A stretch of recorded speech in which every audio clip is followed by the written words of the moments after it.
Está no ar, Cast Back. Lembramos a todos que iremos revelar o desfecho da obra. O famoso spoiler.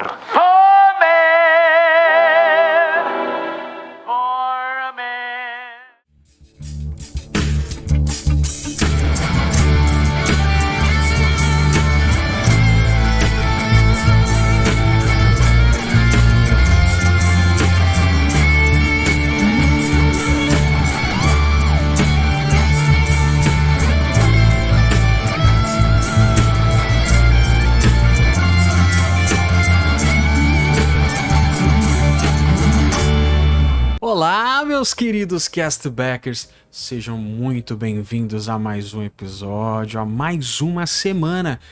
E este, o seu episódio, caso decida aceitá-lo, é Missão Impossível.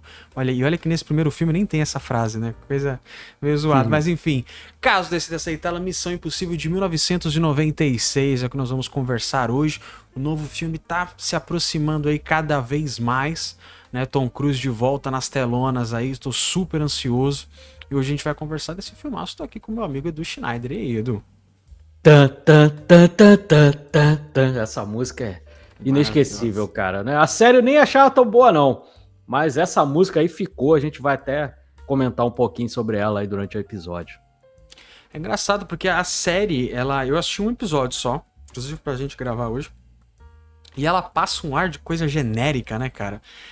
Os filmes, eles foram cada vez mais, inclusive até por conta do diretor, que a gente vai falar um pouquinho mais, mas depois eles tiveram toda uma característica, você reconhece o filme por poucos momentos, assim, é fácil de reconhecer, e a série eu não sinto isso, tá ligado? Tirando a introdução, né, a música tema, que é maravilhosa, eu não sinto, assim, uma parada, tipo, nossa, que incrível, a marca da série Missão Impossível, não. Tanto é que se fosse boa, eu acho que teria acontecido um revisionismo gigantesco, porque todo mundo gosta dos filmes, né? E por que essa série não tá passando? Por que a gente não vê cenas dessa série em redes sociais? Alguém querendo divulgar essa série, colocando em catálogo de streaming? Porque a série não é legal, né? A série não é legal, cara. Tanto não é legal que no elenco desse filme não tem nenhum ator da série. Porque era muito fraco. Só tem um personagem que, né, eu não vou dar spoiler aí do episódio, a gente vai também conversar sobre isso. Mas só tem um episódio da série antiga e é um personagem que morre, né, durante o filme. Então, é pra você eliminar mesmo, cara. O filme é outra coisa e, vou ser sincero, os filmes são muito melhores do que a série, cara. Não tem nem comparação. Você comentou dos atores da série, dos personagens. Eu acho que a primeira coisa que eu porque pra mim foi um certo choque reassistir esse filme, porque eu lembrava dele ser muito mais legal do que ele realmente é, assim, já vou dando aqui os meus 2 centavos. Eu fui assistir ele e aí a primeira coisa que eu não lembrava é o ritmo, que é bem mais lento, né, a gente vai desenvolver um pouco mais disso pra frente, mas outra parada, cara, que me incomodou nesse, principalmente por conta das comparações aos atuais, é a equipe, cara. Eu não senti química nenhuma nessa equipe. Pra mim, todo mundo era mega blasé. Eu não sei se você teve essa mesma impressão. O Tom Cruise, claro, assim, um poço de carismático, né? Um cara super carismático, sorrisão, tá ali sempre envolvendo. Quando ele tá entrosando com as pessoas, é muito boa, mas a equipe em si, o cara do TI... A primeira equipe, né? Depois a segunda eu acho muito melhor, mas na primeira equipe do filme, que é a que abre, nossa, eu acho muito chata, cara, muito chata. E a gente já tá acostumado com o Benji, com o Luther, né? Que são personagens muito mais carismáticos e melhor interpretados até. E essa equipe, do que começa o filme, eu falei, pelo amor de Deus, cara, não consegue arrancar uma risada, uma simpatia, velho. Mas acho que a pegada é outra, cara. A pegada ali era eliminar a galera mesmo. Então você não podia criar empatia ali, porque depois você ia reclamar, pô, esses personagens já morreram logo, cara. E o Emílio Esteves, cara, pode morrer em qualquer filme, cara. O Emílio Esteves é horrível, cara. Meu Deus do céu, cara. Que atorzinho fraco. Ele consegue ser pior do que o irmão dele, cara. Meu Deus do céu. O pai, cara, é um baita de um ator, né? E ele fez 2 filhos, cara, que são péssimos. O Charlie Sheen é horroroso. Horroroso. Tem gente que gosta aí e tal. O cara já virou até mendigo aí. Outro dia tava um vídeo dele aí, cara, né? O cara tá perambulando pela rua, tá, coitado, tá perdidaço. O Emílio Esteves, além de ser um ator fraquíssimo, pior do que o irmão, ainda é anti-vax, cara. O cara é todo problemático. Então, foi bom já ter eliminado logo, cara.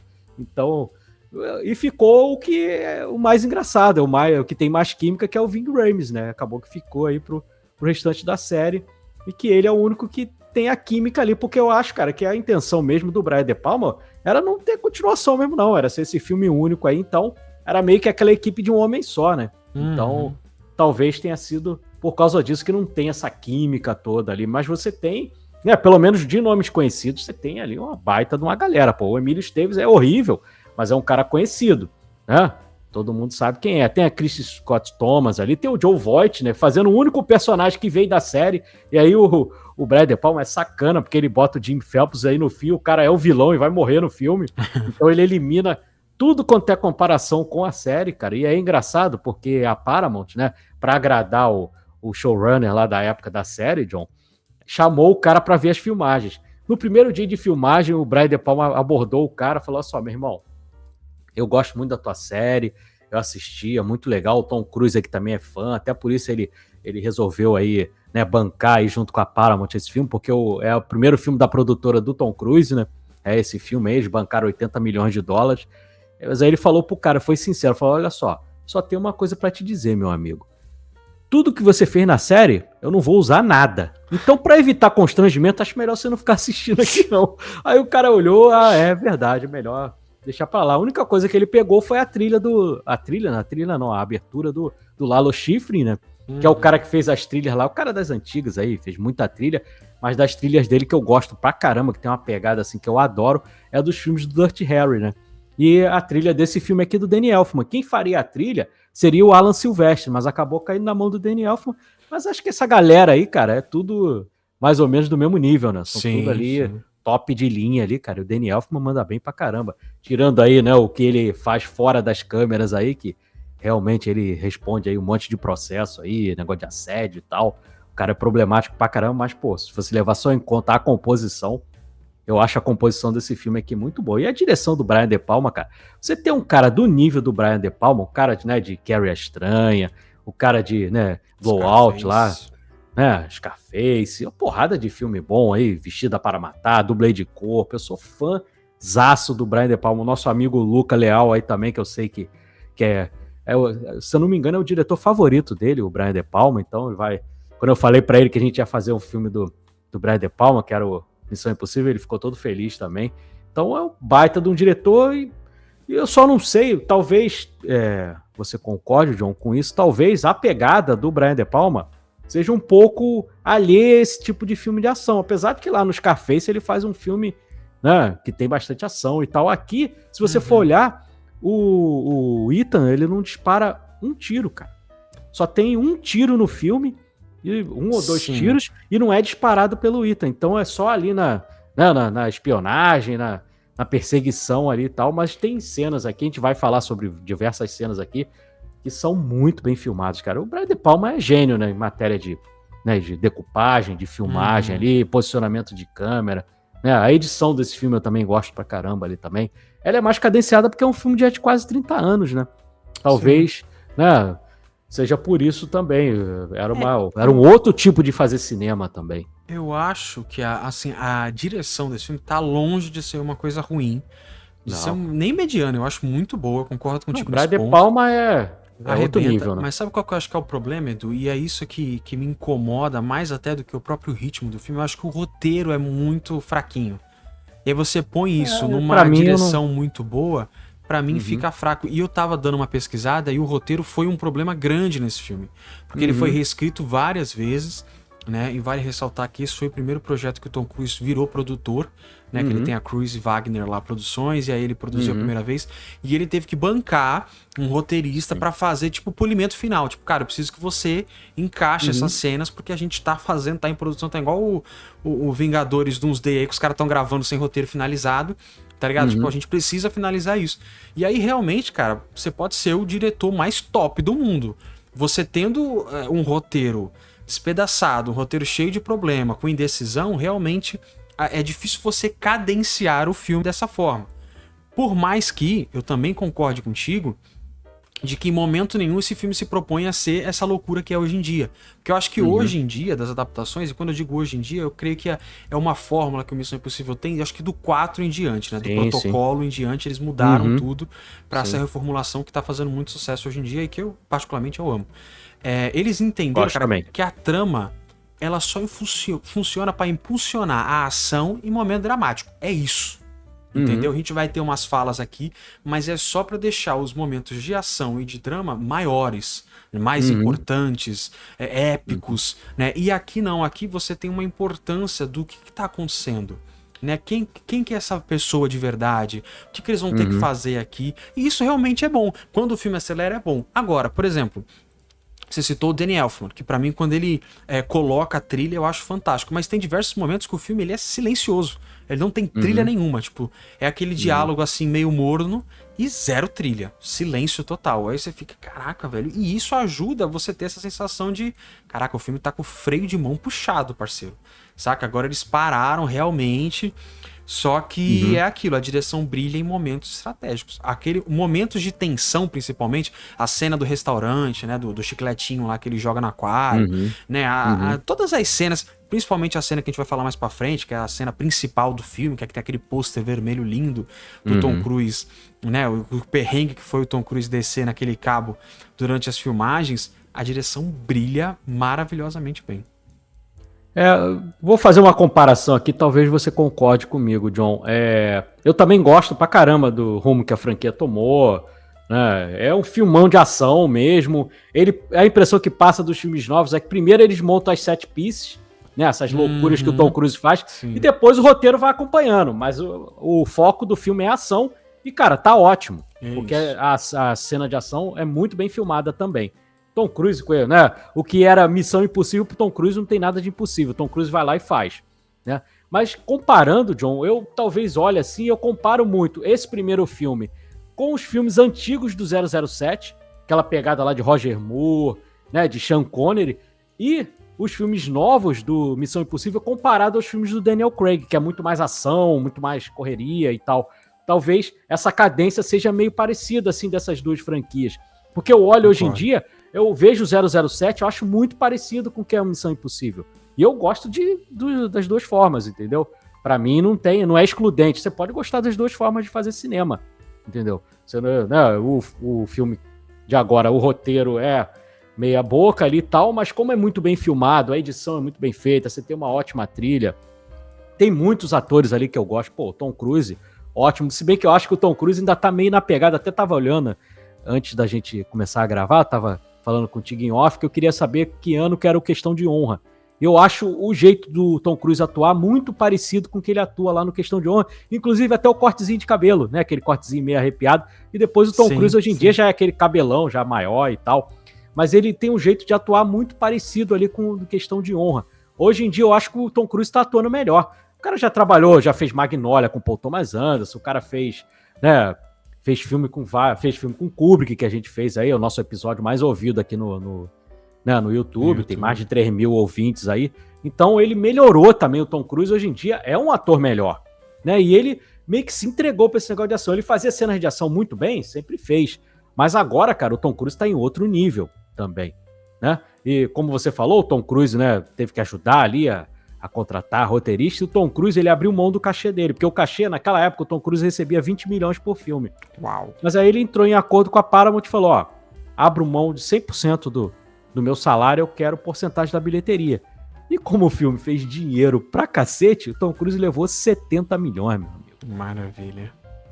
Olha aí. Dinheiro. É porque o filme fez 420 milhões, né? Custou 80 e arrecadou... 450. 457 milhões, mais ou menos, 456, é muito dinheiro, cara. Muita grana. E merecido, porque muito. Não tinha muito filme naquela época ali, o 007 tava, né, tinha os filmes lá do Pierce Brosnan e tal, que eu particularmente não curto tanto. Eu sei que tem muita gente que tem uma relação afetiva, até porque nasceu, né, foi o primeiro 007 que viu, mas eu acho meio esquisito, cara, um tom meio esquisito, apesar de eu gostar do Pierce Brosnan como James Bond, mas os filmes, ele tem uma pegada, né, é mais mentiroso do que o Missão Impossível, é mais inverossímil ainda. né? Porque a pegada, isso a gente também não falou, a pegada da série era muito mentirosa e aqui o filme ele tem essa pegada mentirosa. Ele caga pro verossímil aqui, cara. É isso. Você falou da cena do aquário. A cena do aquário, inclusive, foi muito bem filmada. Eu tava vendo o making off, porque esse filme aqui é o rei de making offs, né? Tem várias cenas filmadas aí, tem vídeos na internet. E aí essa cena do aquário, ela foi filmada em 2 partes. Uma parte foi filmada no estúdio, lá em Pinewood, e a outra parte foi filmada ali mesmo em Praga. Na hora que ele sai ali, é nas ruas de Praga. Mas aquela parte da explosão e tudo mais foi filmada em estúdio. E é muito bem feita, cara. Claro que você vê ali, igual a gente falou lá no Advogado do Diabo, tem horas que você vê aquele contorninho em volta do ator ali, né? Porque tem muito fundo verde ali no filme, porque é 1996, tem quase 30 anos, tem 29 anos, então muita coisa, obviamente, já ficou datada. É por isso, cara, que a gente gosta muito de efeito prático, né? Tem filmes aí que fizeram tudo com efeito prático, continuam, cara, muito atual. Esse daqui, as explosões mesmo, tem algumas explosões ali que são bem artificiais, cara. A gente vai decorrer aí principalmente da última cena. Sim, sim. E o filme ele abre, né? Você comentou dessa questão da máscara. O filme ele abre numa atuação com o Tom Cruise com a máscara, que inclusive, cara, eu achei parecidíssimo com o Conde Warlock. Tá ligado? Porque ele tá bem calvão e tá com um bigodão, com essa adaptação nova que fizeram, né? Do Nosferatu. E aí ele tá conversando em russo ali e tal, e eles estão naquela tensão justamente pra você já entrar no ritmo do filme e entender alguns elementos, que eles são, né, espiões e tudo mais.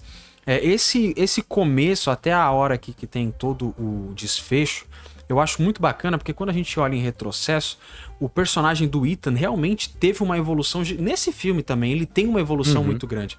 Porque o Tom Cruise, cara, isso é inegável, quando ele era mais novo, ele tem muito a cara do garoto rebelde. Saca? E eu acho que isso é uma questão com a cara dele. Ele tem muito a cara do loucão, sabe? Aqui, muito louco, não sei o quê. E é sempre, não, é descontrolado, né? Tanto é que a missão final, quando o Jon Voight falou, não, cancela, né? Recua, desiste, não sei o quê. Inclusive, a pior fala, né? Pelo menos eu assisti ele dublado também. E eu não lembro como é que é em inglês, mas ele fala assim, ó, caso a gente cancele a missão, a palavra-chave é desistir. Mas caraca, eu preciso de uma palavra-chave pra falar desistir, cancela a missão, é a mesma coisa, cara, né? Todo mundo vai saber, desiste, cacete.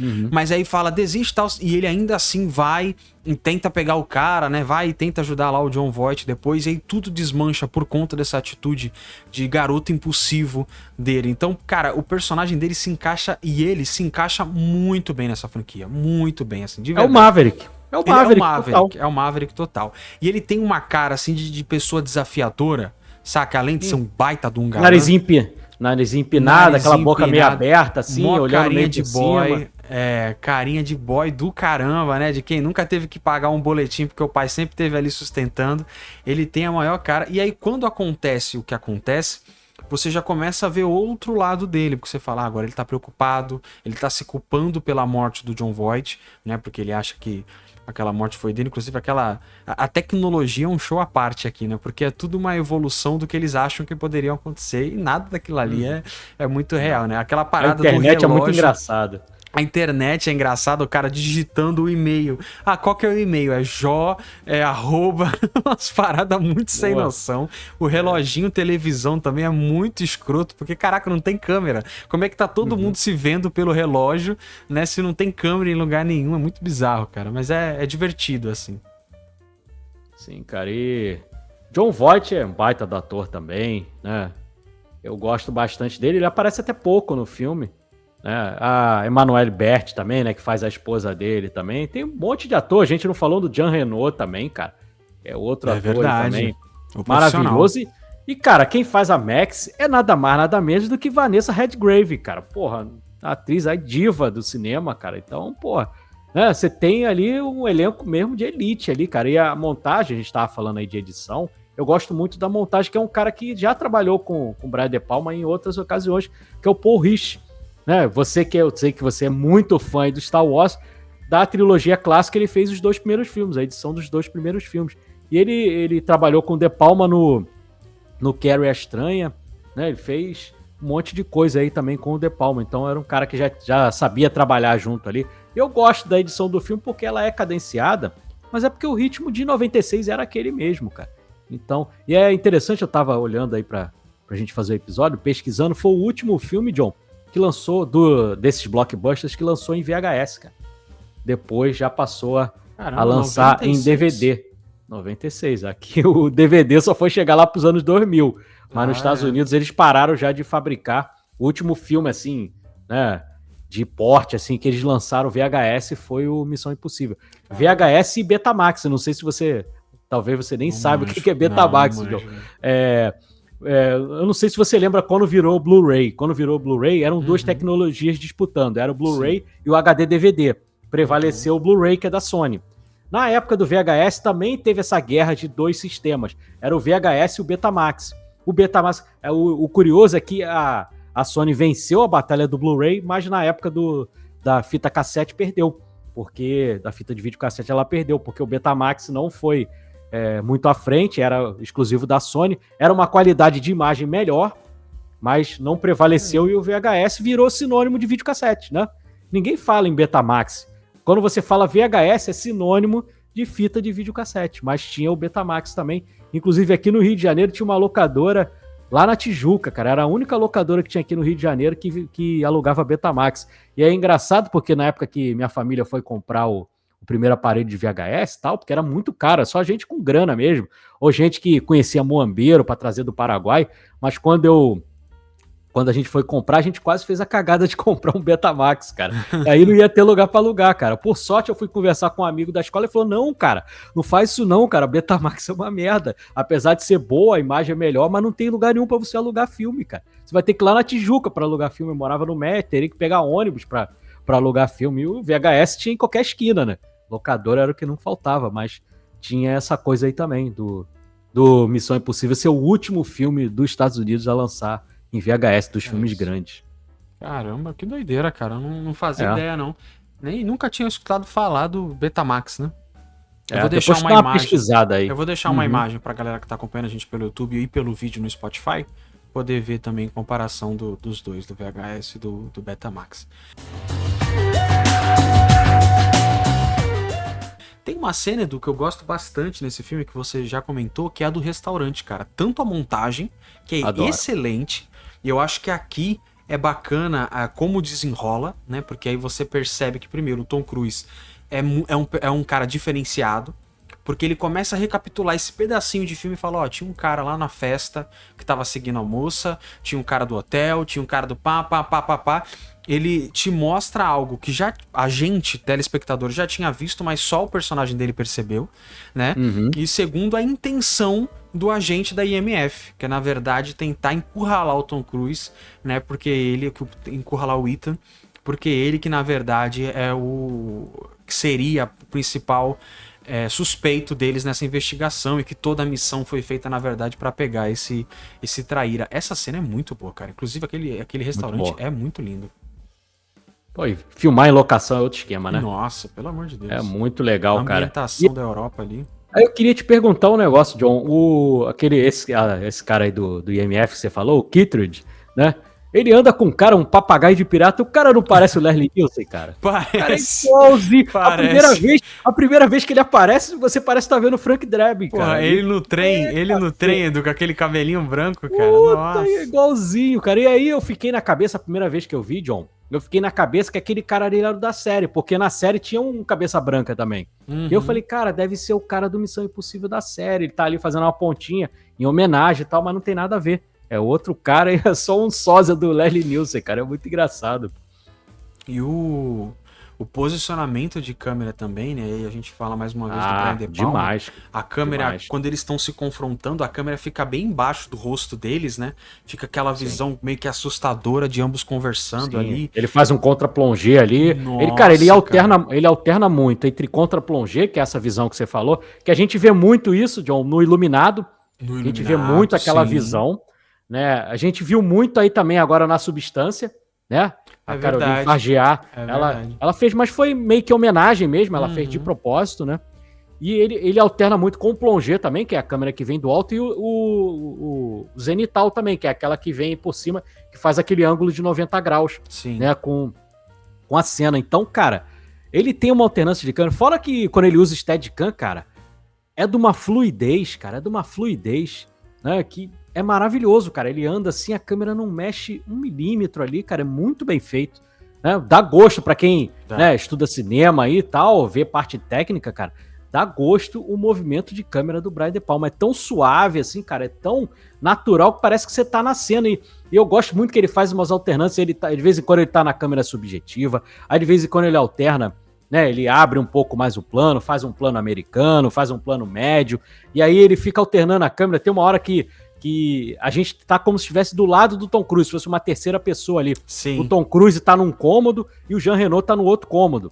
E aí ele fica alternando a câmera, ele olha pra cá, olha pra lá, como se a gente estivesse participando ali da filmagem, ali olha pra cá, olha pra lá. Eu gosto muito dessa brincadeira que ele faz, cara. E é um cara que a câmera não fica ali parada, cara. É o tempo inteiro, vai pra lá, vai pra cá, mas é fluido, não é aquela coisa, porque a gente vê muito de diretores que fazem muito malabarismo e tal, mas é aquela coisa, cara, né?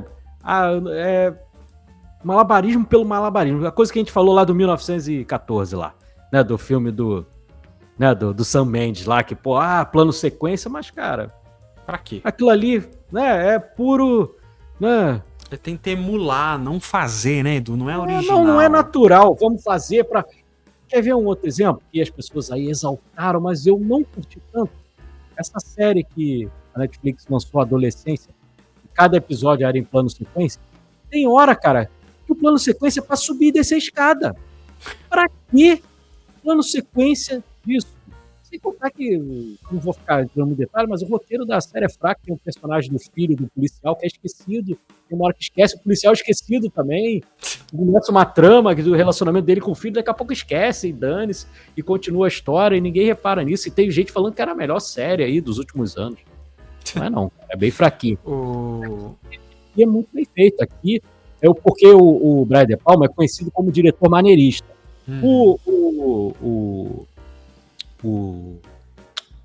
Agora fugiu o nome, o Tarantino também é considerado um diretor maneirista, porque, né, é o cara que pega coisas que já existem e cria uma coisa nova em cima daquilo. Né? Tem filme do Brian De Palma, por exemplo, do Blade Corpo, que ele pega ali 2 filmes do Hitchcock e faz um filme só, entendeu? Tem filme dele que é muito baseado em Janela Indiscreta e tudo mais. E o Brian De Palma faz isso muito bem, ele é um mestre do maneirismo. Entendeu? E aqui ele faz, cara, ele emula um monte de coisa. A gente tava falando do 007, tem muita coisa ali dos primeiros filmes do 007 ali. Eu não sei se ele teve alguma inspiração, porque eu procurei até algum texto, alguma entrevista dele falando sobre isso, mas não achei nada. Mas a minha impressão é que ele queria homenagear os filmes de espionagem ali dos anos 60, anos 70 mesmo, cara. Eu acho que é algo até implícito, né, Edu, pelo tema do gênero de espião. Eu acho que outra coisa, cara, outros 2 pontos que pra mim transformam assim esse filme delicioso de assistir, além do posicionamento de câmera, é primeiro a película maravilhosa. Delícia. Aquele chiadinho lindo, e segundo, a iluminação. Cara, é tem muito bem momentos iluminado. que é só momentos à noite, principalmente depois dessa cena do restaurante, que ele vai lá pesquisar aquela coisa de Jó, que é super datada no computador, aquela animação da cartinha virando no e-mail e tal. Cara, ele tá só com a luz da janela, assim, uma penumbra preenchendo o quarto inteiro. Maravilhoso. Ele tem a visão do Jon Voight entrando, vindo da sombra, com sangue. Cara, sim, é muito lindo, cara, muito lindo. Assim, eu sinto falta, Edu, de hoje a gente ter essa iluminação tão bem trabalhada, saca? Parece que hoje em dia eles cagam. Por isso que muita gente reclama. Caramba, hoje em dia parece que tudo é cinza, parece que tudo, porque é tudo a iluminação artificial e férrex, tá? A gente arruma no CGI essa iluminação. E não é, cara, fica muito mais lindo você preparar o ambiente, sabe? Posicionar a lâmpada corretamente, vir da onde a luz tá vendo, como é que essa luz projeta no tudo no programa, John. Exatamente, cara, então nem aí, vamos fazer uma sombra falsa aqui no rosto. Faz de qualquer maneira, faz de qualquer maneira. Antigamente, se errasse, John, já era, meu amigo. Faz tudo. Né, gerou a imagem, não ficou do jeito que queria, a contento, tem que refazer. Hoje em dia, faz tudo cagado, cara. Na pós-produção a gente conserta. Entendeu? Antigamente, cara, eu fiz um vídeo do Tron na semana passada, John. E aí o filme, as pessoas acham que aquele filme é todo em CGI. Não. 15 minutos de 1h30 de filme é feito em CGI. O resto do filme, John, é pintado à mão. Uhum. É pintado à mão na película, é técnica. O design é todo do Moebius, cara. Você que ama Sim, quadrinho sim. aí, pô, Moebius é um gênio, né? A Esse gente filme falou é muito dele brabo, velho. no Alien, né? Ele é um dos caras que construíram o design do Alien. Então, cara, errou na película, não tem jeito. Então, cara, os caras eram muito mais minuciosos, eram muito mais, né? O cara observava aquilo ali e fazia, cara, de uma forma que saísse perfeito, porque se errasse, já era, cara. Cada vez que você faz uma refilmagem, um novo take, é custo, É caro. entendeu? Filme é caro pra cacete, entendeu? Filme em película era muito caro, então não poderia ficar tendo desperdício. Você tava falando aí do Tom Cruise ter que investir dinheiro para poder contratar um roteirista para polir o roteiro, entendeu? Então, provavelmente eles já estavam ali com orçamento, né? Meio ali, até porque o filme tem muita cena de CGI, e naquela época o CGI, você vê que ficou datado, mas era muito caro para você fazer uma cena em CGI. Então deve ter gastos tubos para fazer. Demorava pra também. você fazer. Não é coisa de Demorado. 3 meses no computador, não. Demorava quase um ano pra você polir. Até porque era uma tecnologia ali de 95 pra frente. Tudo que a gente tem de filme de CGI, cara, 90%. Tem um documentário muito bom que eu esqueci o nome agora. Tudo que a gente tem de lançamento era tipo assim, descobrir uma nova tecnologia, aí põe no filme. Saca? Tipo, era uma sequência de você explorar o quanto que é bom. Data rapidinho, e né? o quanto que é barato, porque assim, conseguimos fazer, ficou lindo, mas é super caro, demora muito. Aí no próximo filme já faz uma versão mais otimizada, mais barata, que demora menos tempo. E eles ficavam explorando. É por isso que a gente tem filmes daquela época que hoje ainda não estão datados. Entendeu? Porque às vezes usou uma tecnologia tão boa, só que era muito cara, e aí o pessoal puxou o freio de mão. Falou, não vamos usar mais essa tecnologia porque é muito caro fazer dessa forma e é muito trabalhoso. Mas fica bom pra cacete. Tá ligado? Por isso que a gente tem um Homem-Aranha lá de 2002, que é lindo em alguns momentos até hoje. Por quê? Porque estava explorando tecnologia, né? Outro esquema. Agora eu fico abismado, John. É com o Exterminador do Futuro 2, cara. A gente é. já fez episódio, cara, você parece bruxaria, né? Porque não. James Cameron. 99% não tá datado do próprio Titanic, cara. Tem uma ceninha ou outra que você, né, vê uns bonecões caindo lá, mas, cara, 90% do filme ali cara, continua ainda brilhante, cara. E então, é bizarro o James Cameron, Edu, porque parece que ele trabalhava de uma forma que ele sabia que aquilo ia ficar datado e ele mascara naquela época já de alguma forma. Tá ligado? Sim. Não, vamos misturar aqui com prático. É o cara da tecnologia, né? Nossa, e filmes e efeitos práticos também, cara. Eu gosto muito de efeito prático por causa disso. Pô, você pega uma mosca, ele continua lindão. Você pega Enigma de Outro Mundo, do Carpenter, continua lindo. Então, cara, são filmes... inclusive, né? Sim, cara. Podia Esses trazer. aí a gente tem que trazer um David Cronenberg aqui, que o David Cronenberg é outro cara. Esse A Mosca até vou fazer um vídeo, porque eu sei que tu não curte muito, mas, pô, por exemplo, ele lançou um filme, o último filme dele, John. Eu tenho certeza que se você assistir, você vai querer gravar, porque ele tem uma discussão muito boa, que é o Crimes do Futuro. Ele tem uma discussão maravilhosa, e é com o Viggo Mortensen. Né? É com o Viggo Mortensen, que é um baita de um ator, que inclusive é parceiro aí dos últimos filmes do Cronenberg, é outro diretor que eu também gosto muito, e é um cara que também usa muito tecnologia. Inclusive, ele bate meio que de frente com o senso comum, porque ele disse que vai usar inteligência artificial, cara. Ele falou que vai usar IA, não quer nem saber. Ele tá sempre ali meio à frente do tempo dele ali. É isso. Mas esse filme aqui, cara, é muito bonito. Né? As cenas que são filmadas em locação e tudo mais. O efeito especial, tem 2 ou 3 ceninhas ali que a gente vai conversar, que estão um pouquinho datadas. Mas aí, cara, você olha com... Né, igual quando você vai ver um filme... Né, você vai ver um filme do cinema mudo, que as câmeras não se movimentavam. Por quê? Porque era pesada pra cacete. E quando você movimentava, fazia barulho. E aí o som captava. Não é igual hoje que você limpa o som, você tira qualquer ruído, tira o som, né? Tira a voz, tira tudo. Antigamente não, cara. Se alguém falou, se qualquer barulho de ranger do chão ali, vai sair no filme. Não tem como apagar aquela linha de som ali. E, né, a gente tem que olhar com olhos, cara, de filme de 29 anos, não tem jeito. Sim. Ô Edu, você comentou, você tava falando do plano sequência da adolescência, aqui tem um plano sequência em primeira pessoa, esse que é uma parada que é muito louca. Em primeira pessoa, que é muito top, cara, é uma parada que chega... Eu fiquei tão surpreso com o quão bem feito que chega e me tirou um pouco, que é aquela hora que ele fala com o Max fala assim, ó, você vai encontrar um cara loiro sentado na praça, você pede um fósforo pra ele. Aí, quando corta pra essa Tu lembra desse loiro, John? Não lembro, cara. Ele me parece alguém parecido, mas tipo assim, Já capanga esteve número aqui no 10. Cashback. É Já mesmo? esteve no Quem que é? Cashback. Duro de Matar, cara. É um daqueles irmãos que morre, que aquele bailarino fica querendo perseguir. Lembra que o bailarino... que são dois loiros, né? De cabelo comprido. Um morre logo no começo, que é aquele que, né? Que o McClane bota escrito lá, sobe no elevador, né? Que é esse cara do Missão Impossível e o outro loiro que é o bailarino. Então ele aparece aqui também, é o mesmo ator. Eu achei ele com carinha de capanga, mas esses caras, eles encontram tudo parecido. O capanga né? já é o capanga genericão ali, cara. Mas essa cena em primeira pessoa é muito boa, porque ele chega, aí ele pede, né? Você tem fósforo? Aí o cara liga o fósforo, né? E aponta o fósforo lá pro carro que tá vindo. Aí o carro tá vindo e você tá em primeira pessoa com o Ethan, né? Aí o carro vem, tudo em plano sequência. Vem, para, ele abre a porta pra você, você entra.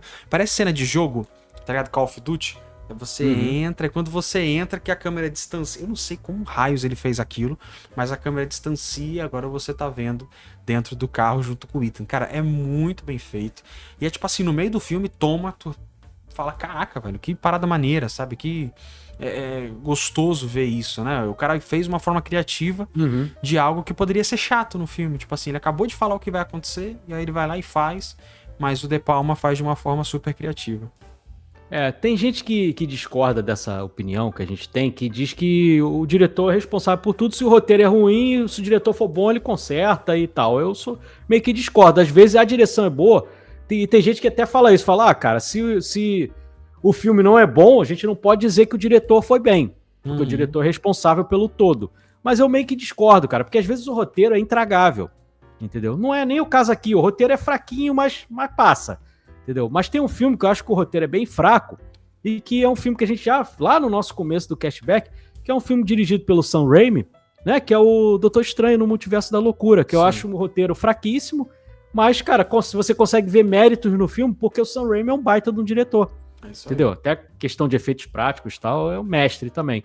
Então eu acho que, cara, o diretor, às vezes, ele não tem muito o que fazer, mas a parte dele tá bem feita, entendeu? E aqui nesse filme... Eu acredito, nesse filme eu acho até que conserta muita coisa do roteiro falho ali.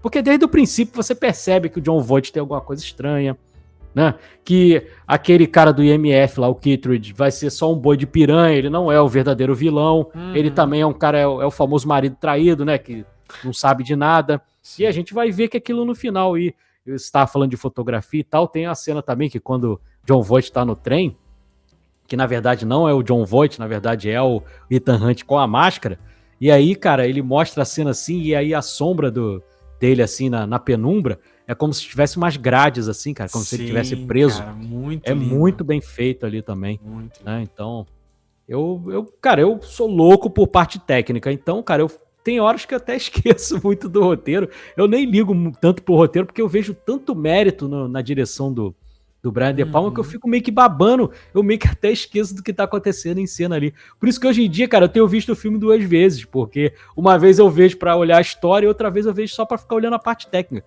Porque, cara, me chama muita atenção. E o Brian De Palma é dos maiores mestres aí, né? Sim. Agora, duas coisas, Edu. A primeira ele reúne a equipe, né? Que aí a Max dá pra ele a missão lá, tal, dá as instruções, e ele vai reunir a equipe. Eu acho muito legal, porque já tem o Luther ali, né? Que é um e a Vanessa Redgrave continua linda, né? Maravilhosa. Linda demais. Maravilhosa. E chega o Leon, né? Que é o nosso querido profissional aí, This is from Matilda, que eles participam ali, e a gente tem finalmente a cena a cena principal do filme, dá pra dizer assim, né, cara? Que ela consegue chamar mais atenção do que a cena de CGI do final, né? Que é muito boa, cara. Essa cena extrapola a franquia, John. Sem sacanagem, John. Se você me pedir pra destacar uma cena da franquia inteira, eu não acho esse filme o melhor da franquia. Eu gosto muito desses novos. Eu gosto muito desse, mas eu prefiro os novos. Se você me pedir pra destacar uma cena, eu vou destacar essa, cara. Essa é a cena da franquia. Essa cena mais marcante. Quem não acompanha Missão Impossível, conhece essa cena. Ela tá é em muito Shrek, foda, tá cara. em um monte, é referenciada em Ela todo é lugar. muito foda. E ela deu muito trabalho, foi muito bacana estudar Muito. esse filme e saber que nessa Uhum. época já o Tom Cruise era maluco ao ponto Sim. de querer fazer as suas próprias cenas e extrapolar. Eu tava dando uma estudada e eles tiveram que ficar colocando moedas na ponta do sapato do Pra poder Tom equilibrar Cruise, o peso. pra poder equilibrar, e porque ele ficava batendo a cabeça toda hora no É. computador pra bater. Cara, maluco, tipo assim, Uhum. cara, põe uns fios aí, Uhum. depois a gente edita. Não, cara, ele ficava naquela merda lá se balançando pra fazer direitinho. O filme É foda. tem uma tensão maravilhosa com aquelas luvas prata estilosíssima do personagem do Leon ali, né? Que ele tá dentro do Jean Reno se de cagando ar, no duto, se cara. cagando, aquele rato maldito aparecendo e ele no equilíbrio total. Cara, e que cena linda, né, Edu? Eu sei que você trouxe uma referência aí, a cena é muito linda. É. Porque ela não é achismo, não. O próprio De Palma, em entrevista, falou que é inspirado, aquele design ali, tudo branco e tal, é inspirado em 2001, uma Odisseia no Espaço lá, de 1968, do mestre Stanley Kubrick, né? Até te pedir aí pra separar, e quem tá assistindo aí pelo Spotify ou pelo YouTube vai conseguir ver as imagens aí. Ou se você não estiver só ouvindo, dá uma pesquisada, joga no Google lá, bota a imagem de 2001 de dentro da nave e bota essa imagem da cena do Ethan Hunt do laser, você vai ver que é muito parecido ali, cara. Né? É inspiração, assim, total ali com... não é nem inspiração, é uma homenagem mesmo, né? Ele fica como uma homenagem ali. E essa cena é muito foda. Você vai pingar o suor, ele bota a mão assim, cara, porra. E é uma, como você Muito falou, uma linda. tensão. É muito tensa essa cena, cara. Ela é muito bem feita. Eu já sabia o que ia acontecer. Eu tava tenso ali, cara, assistindo. Então a construção ali é muito bem feita. Não, e é engraçado porque tudo que eles estão fazendo ali é justamente para eles poderem ter dinheiro, Edu, pra assinar o Cashback Gold, você sabia? É isso aí, porque, John, o filme é Missão Impossível, né? Exatamente. E Missão Impossível é sobreviver sem nossos assinantes, cara. É isso aí. Olha, agora falou bonito, cara. Bonito, bonito. Tá bom? Então, assim, o Castback só está de pé, como o Edu bem ressaltou, graças aos nossos assinantes. Então, por favor, considere apoiar esse projeto maravilhoso, tá bom? Considere ser um apoiador do Castback, ser um Castbacker Gold. Você pode estar assinando de duas formas. Primeiro, lá no site do Catarse, tá bom? Lá no catarse.me/castback. Você vai lá e assina R$5 por mês. Com apoio de R$5 você tem diversas vantagens. Você pode assinar pelo boleto ou por cartão de crédito, caso você prefira, tá bom? Você, sendo um Castbacker Gold, você deixa de ser triste, você participa do nosso grupo do Telegram e você escolhe um episódio, tá? Você escolhe, você fala lá, Joe, eu quero, Edu, eu quero episódio X, o meu filme é o X. Nós vamos colocar na agenda e nós vamos gravar obrigatoriamente um filme que você colocar lá no grupo do Castback, lá do Telegram, tá bom? Então você pode assinar pelo Catarse e você pode assinar também pelo Pix, que é pcastback@gmail.com.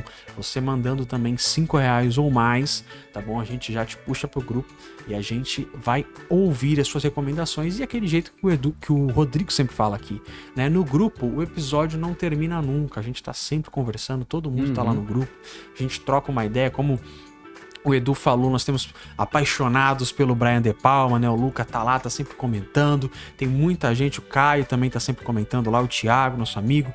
Então, assim, considere fazer parte, porque esse projeto só cresce, essa comunidade nossa só cresce e vai ser muito bacana, tá bom?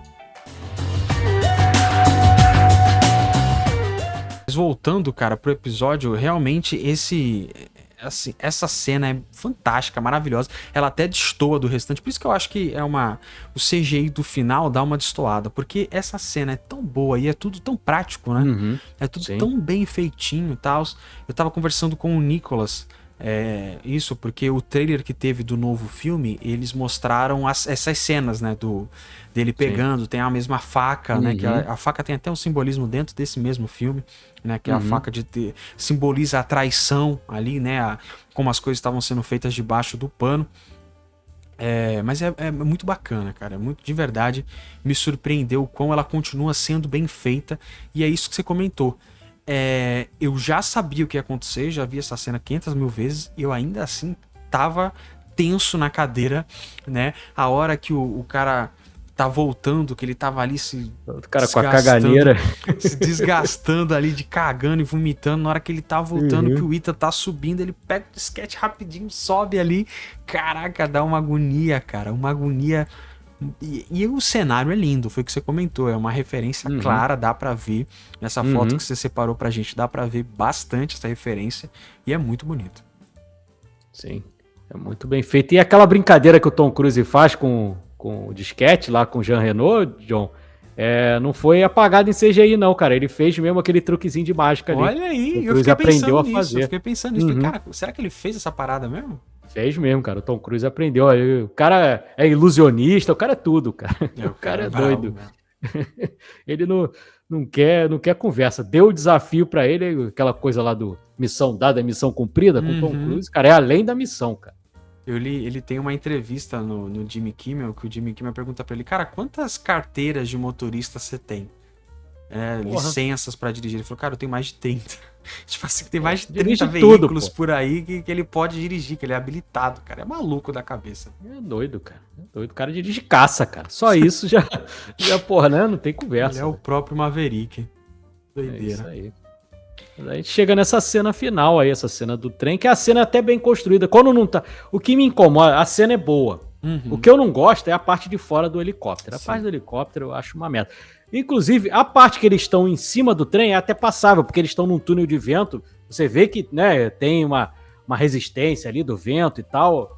Ali tá beleza. O problema é o CGI do helicóptero entrando no túnel, cara. Aí fica aquele fundão verde ali, cara. O helicóptero destacado, os personagens ficam destoando do cenário e ali fica bem feio. A explosão é horrorosa. É feio. Né? É horrorosa, cara. Parece, né, CGI dali da esquina ali, porque cara. É eles muito feio. estão em alta velocidade. Então, assim, o fogo acompanha, como se o fogo tivesse junto na mesma velocidade do trem. É muito feio. É muito. É feio demais. Parece uma parada meio destroçada ali. É um copia e cola, um PNG, igual você comentou, dá pra ver o contorno assim dos personagens Sim, pulando. é muito feio. É bem muito feio. feio, eu não gosto. Quando eles estão no trem ali, o vento passando, beleza. Ali nem incomoda tanto tal. Mas quando chega o helicóptero, ele entra no túnel, cara.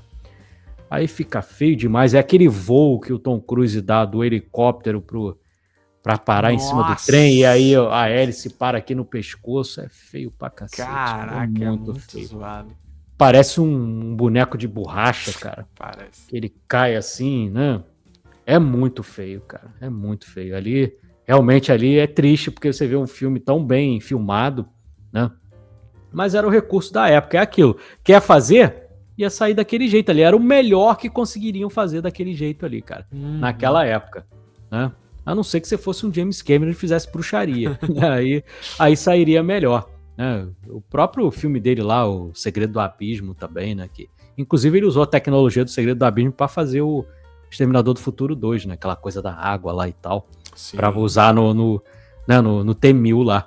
Mas tirando isso, cara, eu gosto do filme, eu gosto, apesar do roteiro, mais uma vez a gente frisando, o roteiro não é lá essas coisas, mas a montagem do Paul Rich é maravilhosa. Outra cena também, até esqueci antes da gente terminar, John, cena que eu gosto também, quando o Jim Phelps vai falar, né, o personagem do John Voight vai contar e tal, o que aconteceu, aí ele faz uma montagem que o Jim Phelps, ele fala, e aí fica alternando a imagem do Jim Phelps cometendo os crimes, a imagem do Jean Reno cometendo os crimes, entendeu? Ele fica alternando, e aí junto com o Kittredge, ele fica fazendo essa alternância. Eu gosto muito dessa montagem também. E aí tem horas que o John Voight, ele tá falando como se ele estivesse falando do Kittredge, mas ele tá falando dele mesmo, que ele fala, acabou a Guerra Fria, o cara já, casamento ruim, 62 anos e tal, aí você acha que ele tá falando do Kittredge, mas na verdade ele tá falando dele mesmo. Dele mesmo, Então essa eu acho cena é muito, maravilhosa. muito bem feita essa cena. Então, e ali não precisa de trucagem, nada, ali é só técnica de montagem mesmo, nem montagem, mas edição ali, né? É muito bem feita ali. E ela é autoexplicativa, não necessita o Ethan Sim. contar pra alguém, falar assim, olha, ele tá traindo a gente. Não, você vê a percepção da cara do Ethan né, do Tom Cruise olhando e falando, caraca, eu fui enganado por esse merda. E É, ele contando a autoexplicativo. história e a edição. Lindo, cara. Maravilhoso, maravilhoso. Não precisa de mais nada. Não precisa de alguém explicando 10 minutos o filme inteiro que aconteceu até aquele momento. Agora, dando aquela cutucada no Nolan, né, que eu sempre gosto, né, que eu sei que tem muitos fãs do Nolan, inclusive o Caio aí é fãzaço do Nolan, mas o Nolan, né, que a gente não é sempre que o Nolan faz, mas de vez em quando ele faz. O Nolan gosta muito de explicar, a gente, né, fica sacaneando aí. Hoje mesmo eu fiz um vídeo do Brokeback Mountain, né, filme do Ang Lee aí, famoso pra caramba, de 2005, que tá fazendo 20 anos, até por isso que eu quis trazer. Mas aí tem uma cena final no filme que ele mostra 2 camisas ali, que ele não precisa mostrar flashback, cara, de que, aquelas 2 camisas que os personagens usaram no começo do filme, em determinada cena. Não, você olha para aquelas 2 camisas, você já entende, você mata a situação inteira. E é o Ang Lee, né, um taiwanês fazendo o filme. Se fosse um diretor americano, aí não falando do Nolan, mas um diretor americano, normalmente, ele colocaria um flashback das cenas dos personagens usando a camisa, né? Quando o diretor é bom, não precisa disso, cara. Porque, cara, o diretor bom, ele trata o público dele como o público dele merece, não como um idiota. Tem diretor que acha que o público dele é uma criança que tem que ficar pegando pela mão o tempo inteiro. E o Brian De Palma não faz isso, entendeu? Aqui, essa cena que a gente tá comentando, ela é autoexplicativa, como a gente falou. Você entende 100% do que tá acontecendo sem precisar ficar de muito rodeio, cara. Você tá entendendo ali que tem um duplo sentido no que o Jon Voight está falando, o Jim Phelps está falando, né? Você tá entendendo o que tá acontecendo, que ele não tá falando dele mesmo, tá falando dos outros 2 personagens. Então, cara, não precisa ficar explicando e no final sai uma cena boa pra cacete, né? É isso. É você não ficar subestimando o seu público, né, cara? Sim. Exatamente. Imagina esse filme com roteiro bom, cara. Porra. Seria espetacular. Não que já não seja um filme legal, mas assim, seria muito melhor. Mas seria bem melhor, cara. Mas eu gosto. Cara, vou ser sincero, John. Eu gosto de todos os filmes do Missão Impossível. Todos. É isso. Eu gosto da pegada do John Woo, que é mais, né, aquela coisa mais galhofa, explosões, faíscas, eu gosto, pulando de montanha, aquele negócio do óculos explosivo. O 3, cara, o Philip Seymour Hoffman. O Philip Seymour Hoffman é espetacular. E no 2 eles acertam mais a coisa da máscara também. Né? Fica bem melhor. É isso aí. O 3 tem um vilão espetacular e a partir do 4 é nessa pegada que tá aí até hoje, que a gente curte bastante. Então, cara, eu acho que é uma franquia bem redondinha. Eu acho, cara, que das franquias de ação é uma das mais redondas, João. É isso aí. Porque você pega aí o Bourne e tal, começou bem pra caramba, depois foi caindo e, porra, no final já tava uma bosta, entendeu? O 007 tem muitos altos e baixos, apesar de eu amar, ser uma das minhas franquias favoritas. Tem muito filme do Roger Moore lá, do próprio Sean Connery, que você olha e já não pega mais bem. Para a própria época já não era tão bom, entendeu? Agora o Missão Impossível, eu acho que, cara, ele mantém ali um nota 7 ali pra cima, cara. Eu acho que ele... Concordo. E isso, assim, cara, não tem por que segurar, não. Isso é muito mão do Tom Cruise. Essa franquia é dele. Ah, sim, a franquia é dele. Ele controla isso não só como produtor, mas como rosto e como pessoa que com certeza lidera de cabo a rabo esses filmes, cara. Sim. Saca? O Ele filme é sabe dele. que esse filme precisa e ele vai fazer, com certeza. Claro, tem um diretor que tá acompanhando ele já há alguns filmes, mas assim... O diretor que faz o que ele quer, por isso que tá com ele. Faz o que ele quer, exatamente. Igual a gente tinha lá atrás, quando o Kevin Feige sabia o que tava fazendo na Marvel, né? Ó, que vai andar conforme a música e tá certo. Né? Para esses filmes assim, essas franquias, precisa realmente de uma mão que tenha controle do começo ao fim. Tem agora a cena finalzinha mesmo que fecha o filme, eu acho espetacular, porque o filme abre com o Jon Voight no avião, né? Aí a moça fala: "Você quer algum filme?" Ele fala assim: "Não, obrigado." "Que tal um filme ucraniano?" Aí ele solta a resposta-chave, pega o filme e é a missão, né? Inclusive, é uma parada mega datada que ele começa a fumar no avião pra fumaça da fita confundir com a fumaça do cigarro. Sim. E aí o filme termina com o Tom Cruise, que agora, em tese, não quer mais relacionamento com a vida de espião. A moça chega e fala: "Você quer algum filme?" Ele fala: Não. Que tal um filme caribenho?" Aí ele olha assim, aí você já entendeu o que tá acontecendo, aí encerra com a musiquinha final, aquele triririm maravilhoso. Excelente final de filme, excelente fechamento de filme, cara. Muito bom, de verdade. Sim, foi legal, cara, que esse filme eu não reassistia, John. Tinha bastante tempo, cara. Eu lembrava dele, porque ele tem muitas cenas marcantes e tal. Eu gosto muito do Brian De Palma, mas eu assisto outros filmes do Brian De Palma no lugar dele. Pô, né? Tem outros filmes aí que são mais bem acabados, né? Esse aqui é um filme de ação bacana e tudo mais. Até porque a franquia Missão Impossível hoje, né, tá numa outra pegada e você tem esse estranhamento mesmo quando você vai revisitar.